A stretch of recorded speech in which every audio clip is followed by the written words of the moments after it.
जीवन में एक बार ऐसा दौर आया जब मैं बैंकरप्ट हो गया, दिवालिया हो गया। मेरी बनाई हुई कंपनी घाटे में चली गई, करोड़ों का कर्जा चढ़ गया, मेरा व्यक्तिगत बैंक बैलेंस जीरो यानी शून्य हो गया। कमाई के सब जरिए बंद थे और सरकार की तरफ से घर पर कुर्की के छापे लग गए। ये बात धीरूभाई को पता चली। बिना किसी से पूछे या जाने उन्होंने अपने छोटे बेटे और मेरे मित्र अनिल से कहा, इसका बुरा वक्त है, इसे कुछ पैसे दे दो।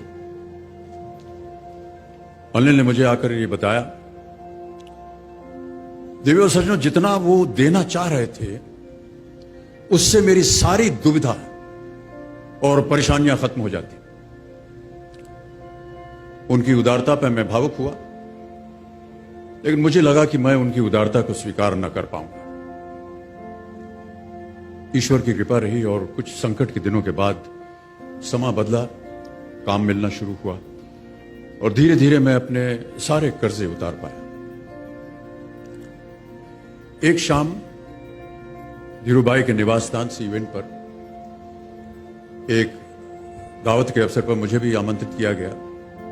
तो ऊपर लॉन में एक तरफ धीरूभाई एक बड़े से मेज पर अपने कुछ मित्रों, बड़े फाइनेंशियल और कॉर्पोरेट वर्ल्ड के दुनिया के दिग्गजों के साथ बैठे हुए बात कर रहे थे। मुझ पर नजर पड़ी तो मुझे बुलाया और कहा, यहां मेरे साथ बैठो।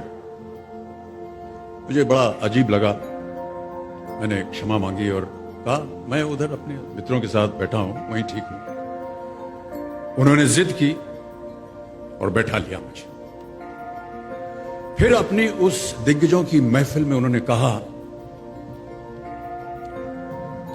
यह लड़का गिर गया था लेकिन अपने बल पर फिर खड़ा हो गया है, मैं इसकी इज्जत करता हूं।